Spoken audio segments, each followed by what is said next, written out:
Welcome to the IP academy online platform. और आज हम क्लास 10th के बच्चों के लिए विज्ञान पंचामृत सीरीज लाए हैं। सबसे पहले तो सभी के लिए राधे राधे। और अब कक्षा 10वीं के बच्चों के लिए एक बहुत ही अच्छी विज्ञान की प्रश्नोत्तरी सीरीज आपके लिए लॉन्च की गई है और ये पहला वीडियो है इसका। और विज्ञान पंचामृत सीरीज जो है, इस सीरीज में मैं आपको बता दूं कि सबसे पहली बात तो है कि पंचामृत नाम ही इसलिए रखा गया है क्योंकि हर एक वीडियो में केवल हम लोग 5 प्रश्नों को डिस्कस करेंगे और 1 साल के अंदर क्या आपके 2 से 3 महीने में सभी चैप्टर्स के सारे इंपॉर्टेंट क्वेश्चंस आपको बिल्कुल आने लगेंगे। क्योंकि यहाँ पे रटवाना नहीं है, रटना नहीं, हमें समझ के चलना है। तो हर एक क्वेश्चन को जो आपके एग्जाम पॉइंट ऑफ व्यू से बहुत ज़्यादा इंपॉर्टेंट होने वाले हैं, तो हर एक वीडियो में केवल 5 प्रश्न हल करेंगे और 15 मिनट की ज़्यादा से ज़्यादा वीडियो होगी। और ये आप अगर 15 मिनट डेली बेसिस पे देते हैं हर एक वीडियो के लिए, तो आपकी 10th क्लास की विज्ञान की तैयारी बहुत ही अच्छी हो जाएगी। लगभग आपके 90% से ऊपर साइंस में आप नंबर ला सकते हैं इस सीरीज़ को कवर करने से। तो चलिए, और अगर आप किसी भी प्रकार के नोट्स चाहते हैं 10th क्लास की साइंस के नोट्स, तो फिर वो भी अवेलेबल हैं। तो डिस्क्रिप्शन में नंबर वगैरह दिए गए हैं, तो उनसे आप कांटेक्ट कर सकते हैं। चलिए, अब हम बिना किसी टाइम वेस्ट के अब स्टार्ट करते हैं इस सीरीज़ का पहला क्वेश्चन। और भगवान श्री गणेश और सरस्वती माता को आप याद करें। और ये पहला क्वेश्चन आपके सामने है जो हम आज सीखने वाले हैं। चलिए, तो अब हम देखते हैं अपने पहले क्वेश्चन को। और पहला हमारा क्वेश्चन है, संतुलित रासायनिक समीकरण क्या है, इसे संतुलित करने की आवश्यकता क्यों होती है। सबसे पहले तो रासायनिक समीकरण क्या होता है, तो जब भी कोई अभिक्रिया होती है तो उसको हम संकेतों के रूप में एक समीकरण के रूप में लिखते हैं, तो उसे हम बोलते हैं रासायनिक समीकरण। अब रासायनिक समीकरण जो होता है उसको संतुलित करना आवश्यक होता है। तो हमारा क्वेश्चन यही पूछा गया है कि आखिर संतुलित रासायनिक समीकरण है क्या। तो आइए समझते हैं। तो देखो, सबसे पहले तो हमें ऐसा मानना है कि जब कोई रासायनिक अभिक्रिया होती है, जैसे कि ये यहाँ आप देख सकते हो कि H2+O2, और यहाँ से जब हमने एक जल बनाया तो यहाँ हमारा बना H2O। ठीक है ना, ये आपको यहाँ सामने अपन को नजर आ रहा है। तो जब हमने बनाया तो यहाँ पे H2O बना। अब यहाँ आप चेक कर सकते हो कि यहाँ पे अगर हम देखें तो हाइड्रोजन 2 हैं, ऑक्सीजन हमारे पास 2 हैं, और जो हमारा बनने वाला उत्पाद है H2O है, इसमें हाइड्रोजन 2 हैं और ऑक्सीजन 1 ही है। मतलब यहाँ पे ऑक्सीजन भी 2 होनी चाहिए। कहने का मतलब ये है कि ये एक असंतुलित रासायनिक समीकरण है। क्यों? क्योंकि इसमें जो तत्वों के परमाणु हैं उनकी संख्या दोनों ओर बराबर नहीं देखने को मिल रही है। ये तो एक गड़बड़ बात है। तो इसको सुधारने के लिए हम क्या करते हैं, रासायनिक समीकरण को संतुलित करते हैं और उसी को हम बोलते हैं संतुलित रासायनिक समीकरण। इसकी जो परिभाषा बनेगी वो क्या बन सकती है कि संतुलित रासायनिक समीकरण वह है जिसमें अभिकारकों तथा उत्पादों के पक्षों में, दोनों पक्षों में, मतलब चाहे वो अभिकारक हो, यहाँ पे जो अभिक्रिया करने वाले होते हैं उसे अभिकारक कहते हैं, और जो आपका प्रोडक्ट बनता है, जो अभिक्रिया होने के बाद हमको मिलता है रिजल्ट, उसको हम लोग बोलते हैं उत्पाद। तो अभिकारक एवं उत्पादों के बीच में जो परमाणु हैं, उन परमाणुओं की संख्या कैसी, दोनों ओर बराबर होनी चाहिए। तो ये यहाँ पे एक असंतुलित रासायनिक समीकरण आपको दिख रहा है, और इसके जस्ट साइड में मैंने संतुलित रासायनिक समीकरण को दिखाया है, जिसमें आप देख सकते हो कि H2+O2, यहाँ पे H2O बना और यहाँ पे हाइड्रोजन के यहाँ हमने 2 यूज किया और यहाँ पे H2O में भी 2 यूज किया, और इस हिसाब से हमारे जो परमाणु हैं वो संख्या में समान हो गए। तो होपफुली आप ये समझ गए होंगे। अब भाई साहब, बात ये है कि हमें आखिर संतुलित करने की आवश्यकता क्यों पड़ी। क्यों आवश्यक है भाई, नहीं करते हम संतुलित, लेकिन वो इसलिए आवश्यक है क्योंकि एक नियम होता है जो आपने 9th क्लास में पढ़ रखा है बच्चों, द्रव्यमान संरक्षण का नियम। द्रव्यमान संरक्षण का नियम ये कहता है कि जब भी कोई अभिक्रिया होती है तो अभिकारक और उत्पाद का जो द्रव्यमान है हमेशा समान होता है या समान होना चाहिए। क्योंकि अभिक्रिया में जो द्रव्यमान होता है वो कैसा है, उसको हम किसी भी अभिक्रिया में द्रव्यमान को नष्ट नहीं कर सकते और ना ही द्रव्यमान को बना सकते हैं। कहने का मतलब ये है, अगर आप 10 किलो मिठाई बनाना चाहते हैं तो उसमें 5 किलो आपने खोवा लिया, 3 किलो आपने शक्कर उसमें मिला दी तो 8 हो गया, और 2 किलो आपने मान लो गरी मिला दी तो टोटल 10 किलो यूज़ कर रहे हो। तो जब हम मिठाई बनाएंगे तो 10 किलो ही बननी चाहिए, ज़्यादा या कम हम नहीं कर सकते। तो यही वाली बात आपको संतुलित रासायनिक समीकरण में या द्रव्यमान संरक्षण के नियम में लागू होती है। तो चलिए, बिल्कुल ये क्वेश्चन आप समझ गए होंगे, इसका स्क्रीनशॉट आप अपने पास रख सकते हो या फिर आप अपने नोट्स में से लिख सकते हो। चलिए अगले क्वेश्चन पे हम बढ़ते हैं, और अगला हमारा जो क्वेश्चन है, ऊष्माक्षेपी एवं ऊष्माशोषी अभिक्रियाओं में अंतर बताइए। तो यहाँ पे एक बहुत ही अच्छा आपको देखने को मिल रहा है स्ट्रक्चर, और यहाँ आप ऊष्माशोषी और ऊष्माक्षेपी दोनों प्रकार की अभिक्रियाओं में को समझ सकते हो, या तो अलग से आएगा आपके एग्जाम में या फिर अंतर आ सकते हैं। तो ऐसी अभिक्रियाएं जिनमें उत्पाद के साथ साथ ऊर्जा भी मुक्त होती है, मतलब जब कोई अभिक्रिया होती है तो ऐसा भी हो सकता है कि बहुत अधिक मात्रा में आपको ऊर्जा निकलते हुए दिखे, ऊर्जा मतलब ऊष्मा निकलते हुए दिखे। और जो ऊष्मा शोषी अभिक्रियाएं होती हैं तो वे अभिक्रियाएं जिनमें जिनमें ऊष्मा का अवशोषण होता है, मतलब ऐसी अभिक्रियाएं जिनको करवाने के लिए हमें अलग से ऊष्मा देनी पड़ती है, उसको हम बोलते हैं ऊष्मा शोषी अभिक्रिया। तो यहाँ पे मुख्य विशेषताएं हम चेक करते हैं। तो आसपास का मान लो ऊष्मा क्षेपी अभिक्रिया है जिसमें ऊष्मा बाहर आ रही है, तो क्या होगा, क्या हमें देखने को मिलेगा, तो हमें ये देखने को मिलेगा कि आसपास का जो तापमान है वो बढ़ सकता है। और दूसरा है अभिक्रिया के बाद ऊर्जा कम होती है, मतलब जैसे ही अभिक्रिया हो जाती है फिर धीरे धीरे करके ऊर्जा कम होने लगती है। कहने का मतलब ये है आसपास का तापमान बढ़ सकता है। मान लो आपने देखा होगा चूने को जब हम पानी में डालते हैं तो वो उसमें उबाल आता है, कहने का मतलब ये है कि उसमें ऊर्जा निकलती है, और जिस भी बर्तन में आप चूने को डालोगे वो बर्तन गर्म हो जाएगा। तो वहीं यहाँ पे आप समझ सकते हो कि तापमान क्या होता है, बढ़ जाता है। और आसपास जो ऊष्मा शोषी अभिक्रियाएं होती हैं इसमें आसपास का तापमान कैसा हो जाता है, कम हो जाता है। अभिक्रिया के लिए बाहरी ऊर्जा की आवश्यकता होती है। ऊष्मा शोषी जो अभिक्रिया है मैं पहले बता चुका हूँ, ऊर्जा हमें बाहर से देनी पड़ती है, मतलब हम खुद देते हैं उसको ऊर्जा। और रासायनिक यहाँ पे अभिक्रियाओं के एग्जाम्पल आप देख सकते हो, प्राकृतिक दहन, मतलब किसी भी प्राकृतिक गैस का दहन, CH4 मीथेन गैस का अगर हम जलाते हैं तो इसे बोलते हैं हम क्या, एक ऊष्माक्षेपी अभिक्रिया है। बहुत अधिक मात्रा में इससे क्या होता है, ऊष्मा निकलती है और कार्बन डाइऑक्साइड तथा जल जैसे पदार्थ बनते हैं। दूसरा जो एग्जाम्पल है वो है आपका श्वसन की क्रिया। श्वसन की क्रिया भी एक ऊष्माक्षेपी अभिक्रिया है, जिसमें श्वसन के द्वारा हम क्या करते हैं, हमारे अंदर जो ग्लूकोज होता है C6H12O6, इसके लिए हम इसके अवयवी कणों में तोड़ देते हैं, मतलब यहाँ पे आपको कार्बन डाइऑक्साइड H2O और साथ में यहाँ पे ऊर्जा देखने को मिलती है श्वसन की अभिक्रिया में। तो इसलिए इसको भी हम क्या बोलते हैं, ऊष्माक्षेपी अभिक्रिया। मतलब श्वसन की जो क्रिया है जो प्रत्येक जीवित इंसान करता है, प्रत्येक जीवित प्राणी करता है, उसमें भी हमें क्या है, ऊर्जा का निर्माण होता है, वही ऊर्जा हम अपने दिन के कामों में यूज करते हैं। इसी प्रकार से ये श्वसन भी किस प्रकार की अभिक्रिया हुई आपकी, ऊष्माक्षेपी अभिक्रिया।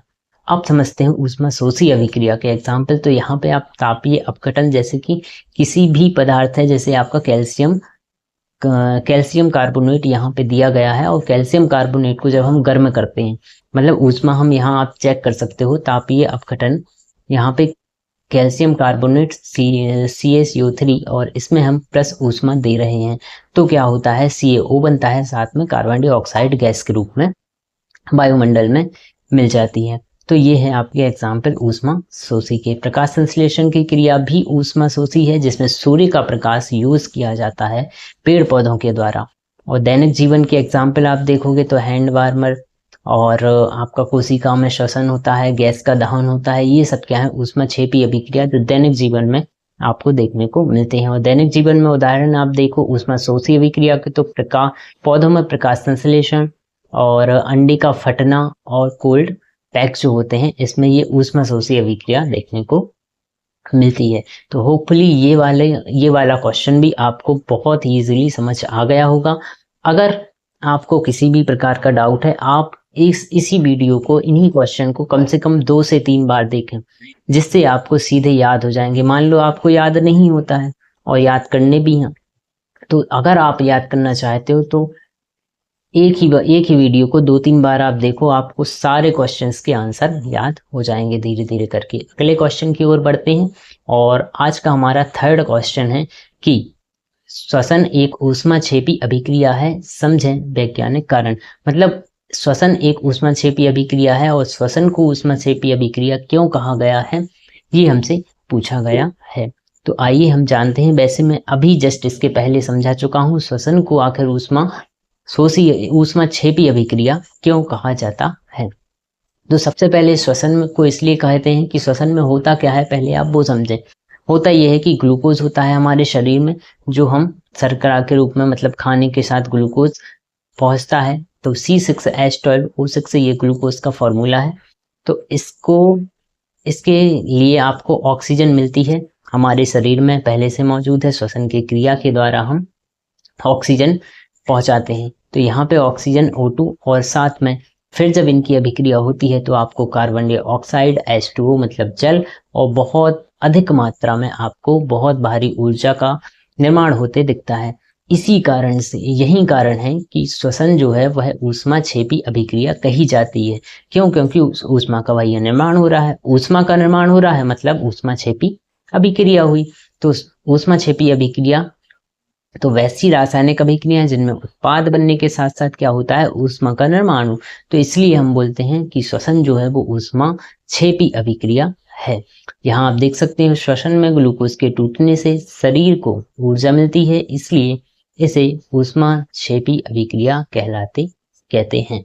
मतलब क्या होता है, श्वसन में ग्लूकोज टूटता है और बहुत सारी मात्रा में ऊर्जा हमें प्रदान करता है। इस कारण से भैया श्वसन को हम ऊष्माक्षेपी अभिक्रिया कहते हैं। यहाँ आप देख सकते हो ये फर्स्ट स्टेप में भोजन को हम क्या करते हैं, भोजन को ग्रहण करते हैं, फिर भोजन से जो ग्लूकोज होता है वो हमें मिलता है। सेकंड स्टेप में कोशिका में जो ऑक्सीजन होती है वो हमारे द्वारा जो भोजन लिया गया है उससे जो ग्लूकोज मिला है उससे मिलती है। और फिर ये श्वसन की पूरी अभिक्रिया होती है जिससे कार्बन डाइऑक्साइड जल बनता है, साथ में बहुत ही अधिक मात्रा में क्या होता है, ऊर्जा का निर्माण होता है। और वही ऊर्जा हम कार्य करने के लिए यहाँ पे यूज करते हैं। जैसे कि आप इस डायग्राम में देख सकते हो, ये एक बच्ची है जो दौड़ते हुए आपको नजर आ रही है। और जो ऊर्जा बनती है श्वसन की अभिक्रिया में तो हम इसे ATP के रूप में संचित कर लेते हैं। अगले क्वेश्चन की ओर अब हम बढ़ते हैं। आज का हमारा चौथा क्वेश्चन है रासायनिक अभिक्रियाएं संयोजन बनाम वियोजन। मतलब संयोजन और वियोजन अभिक्रियाओं को एक दूसरे के विपरीत क्यों कहा जाता है। तो भैया नाम में ही छुपा है संयोजन अभिक्रिया और नाम में ही छुपा है वियोजन अभिक्रिया। संयोजन अभिक्रिया क्या हो सकती है भैया, संयोग करने वाले लोग। मतलब जैसे आपके पास कोई एलिमेंट है A और दूसरा एलिमेंट है B, इन दोनों ने क्या हुआ, इन दोनों ने आपस में ये दोनों दोस्त बन गए और दोनों दोस्त साथ होके A और B हो गए, मतलब दोनों जुड़ गए। तो जुड़ने का मतलब है संयोग करना, संयोजन करना। तो इस अभिक्रिया में हमें क्या देखने को मिला, दो या दो से अधिक पदार्थ जुड़कर एक नया पदार्थ बनाते हैं, उसे हम क्या बोलते हैं, संयोजन अभिक्रिया कहते हैं। और जो वियोजन अभिक्रिया है, वियोजन अभिक्रिया में प्यारे बच्चों क्या होगा कि A और B साथ में होंगे और किसी भी प्रकार से ये क्या होंगे, अलग अलग हो जाएंगे। B अलग हो जाएगा, A अलग हो जाएगा और बंध इनका टूट जाएगा, जिससे क्या होगा, एक वियोजन हो जाएगा, है ना। तो एक पदार्थ टूटकर क्या होता है, अधिक पदार्थ बनाता है, उसे हम वियोजन अभिक्रिया कहते हैं। अब ये अभिक्रिया एग्जाम्पल भी आपको याद रखने हैं, जैसे कोयले का दहन आप करोगे तो क्या होगा, आपको कार्बन डाइऑक्साइड, कार्बन और ऑक्सीजन एक दूसरे से मिल जाएंगे। तो ये होगी आपकी कौन सी अभिक्रिया, संयोजन अभिक्रिया। और वियोजन अभिक्रिया में चूने का पत्थर का अपघटन, जैसे CaCO3 जो आपका है, इसमें ऊष्मा हम देंगे तो CaO और कार्बन डाइऑक्साइड का निर्माण होते हुए दिखेगा। तो अब इनको भी विपरीत क्यों कहा जाता है, तो इसलिए उन्हें विपरीत कहा जाता है क्योंकि संयोजन में जुड़ना और वियोजन में टूटना होता है ना। बिल्कुल आसान सा क्वेश्चन। और ये 4 क्वेश्चन हमने इस वीडियो में कर लिए हैं। एक क्वेश्चन और बचा है, वो मैं आपको करवाता हूँ। ये चारों के चारों अभी तक आपको क्लियर कट समझ भी आ गए होंगे। और अब अंतिम क्वेश्चन की ओर बढ़ते हैं। और आप सभी से यही है कि आप अपने ये वाला जो वीडियो है आप अपने सभी दोस्तों में शेयर करें, इसके साथ ही आप चैनल पे अगर नए हैं तो सब्सक्राइब करें और अपने और दोस्तों को, साथी दोस्तों को भी, सभी को जोड़ें, जिससे कि सभी का फायदा हो सके। और चलिए अब हम बढ़ते हैं अगले क्वेश्चन की। अब हमारा आज की वीडियो का लास्ट क्वेश्चन है, विस्थापन और द्विविस्थापन अभिक्रियाओं में अंतर स्पष्ट कीजिए। तो विस्थापन और द्विविस्थापन अभिक्रिया, तो विस्थापन अभिक्रिया किसे कहेंगे, द्विविस्थापन किसे कहेंगे, आइए समझते हैं। पहले तो आप समझो एग्जाम्पल। एग्जाम्पल आपको मैं इसलिए पहले बताता हूं ताकि आप उसकी डेफिनेशन जब मैं आपको बताऊं तो इजीली समझ आ जाए। तो पहले अपन समझते हैं एग्जाम्पल से। जैसे यहाँ आप देख रहे हो, आपको एक एलिमेंट ए दिया गया है और साथ में इसकी अभिक्रिया हम करा रहे हैं किसी यौगिक से, जो कि है आपका BC, ठीक है ना। तो अब जो ए है, ये ए जो है ये बहुत ही अधिक क्रियाशील है। मतलब ये किसी से भी जब मिलता है तो उसको धक्का देके उसके साथ जुड़ रहा है, धक्का देके किसी एक को बाहर करेगा और खुद उसके साथ हो जाएगा। तो चलिए देखते हैं इस अभिक्रिया में ऐसे ही होना है। आप देख सकते हो ए है, इसकी अभिक्रिया VC से हुई तो यहाँ पे ए और बी साथ में हो गए, और यहाँ पे जो C था वो कम क्रियाशील था, वो बाहर हो गया। और यहाँ पे B लिखा हुआ है, ये मिसप्रिंट हो गया है, यहाँ C होना चाहिए। तो यहाँ पे आपके लिए B नहीं, यहाँ क्या आएगा आपका C आएगा। तो इस प्रकार से हम समझ सकते हैं कि ये एक है विस्थापन अभिक्रिया। दूसरा एग्जाम्पल आप देखो जो है द्विविस्थापन अभिक्रिया। तो यहाँ पे केवल एक पदार्थ का विस्थापन हो रहा है, मतलब A जुड़ जाता है B के साथ, तो एक पदार्थ का विस्थापन हुआ, मतलब C को बाहर कर दिया और भाई साहब A जुड़ गए। अब इसी प्रकार से अगर दो लोगों का आपस में विस्थापन हो, इंटरचेंज कह सकते हो इसको आप, आपस में चेंज कर लेना, तो यहाँ पे आपको क्या देखने को मिलेगा, उसको बोलते हैं हम द्विविस्थापन। एग्जाम्पल आप समझ सकते हैं। फिर आपको मैं एग्जाम्पल के बाद ये अभिक्रियाएं, जो डायरेक्ट अभिक्रियाएं जो हैं हमारे एग्जाम, जो हमारी बुक्स में हैं, वो भी आपको मिलने वाली हैं, वहीं आपको लिखनी है एग्जाम में। यहाँ पे मान लो आपका अभिकारक है A और B और इसकी अभिक्रिया हो रही है C और D से, तो क्या होगा, A के साथ B मिल जाएगा, यहाँ आप चेक कर सकते हो, C के साथ B मिल जाएगा, तो ये बना आपका BC और ये बना आपका यहाँ पे AD और BC का निर्माण हो जाएगा, नए दो यौगिक बन जाएंगे। तो ये है आपका द्विविस्थापन अभिक्रिया। अब इसको आप समझ सकते हो। अब यहाँ पे पहले परिभाषा समझते हैं।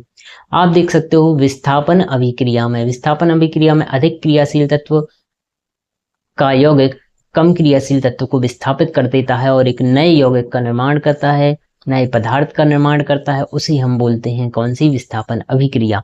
और द्विविस्थापन अभिक्रिया में क्या होता है, दो यौगिकों के बीच आयनों का विनिमय होता है, मतलब दोनों ही अपने एक दूसरे के आयन को क्या करते हैं, इंटरचेंज कर लेते हैं। आप एग्जाम्पल समझ सकते हो, लोहे की कील और कॉपर सल्फेट जो होता है, इसकी अभिक्रिया जब होती है तो विस्थापन अभिक्रिया होती है।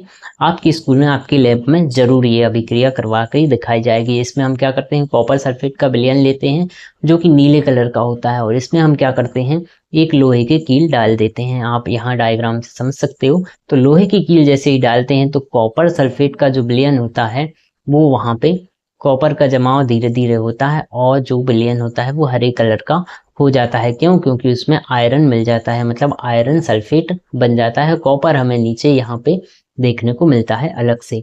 ये है आपकी पूरी अभिक्रिया। फिर इसके बाद है सोडियम। ये जो द्विविस्थापन अभिक्रिया है, सोडियम सल्फेट और बेरियम क्लोराइड की अगर अभिक्रिया आप करवाते Na2SO4 और BaCl2 की अभिक्रिया कराते हैं तो ये आपको चेक कर सकते हो, VaSO4 बनता है, साथ में NaCl जलीय जल के रूप में बन जाता है। तो इस प्रकार से ये अभिक्रियाएं हो जाती हैं। तो होपफुली ये सारे क्वेश्चन आपको आज के इस वीडियो के पांचों के पांच क्वेश्चन समझ आ गए होंगे। अब आपका काम क्या है, वीडियो को शेयर करना और डेली बेसिस पे ये क्लास लेना। सभी क्वेश्चन आपको बहुत अच्छे से मैं समझा दूंगा, इसलिए केवल 5 क्वेश्चन की, ज़्यादा वीडियो लंबा भी ना हो, आपका मन भी लगे, और एक नहीं आप 2 बार देखें वीडियो को, जिससे कि आपको यहीं के यहीं क्वेश्चंस याद हो जाएं। आप चाहें कॉपी पेन रख लें सामने और उसको लिख के देखें, बहुत ही अच्छी आपकी तैयारी हो जाएगी। चैनल पे बहुत सारी चीज़ें आपको अवेलेबल होंगी 2026-27 के सत्र में, तो वो आप सब्सक्राइब कर लें, जिससे आपको हर एक नोटिफिकेशन मिलती रहे। अगर आप चाहते हैं कि आपको नोट्स वगैरह चाहिए हैं 10th क्लास के, तो वो भी अवेलेबल हैं। डिस्क्रिप्शन में मैंने सारी लिंक्स और नंबर्स दिए हुए हैं, उसको आप चेक कर सकते हैं। चलिए मिलते हैं हम लोग अगले वीडियो में। सभी को राधे राधे।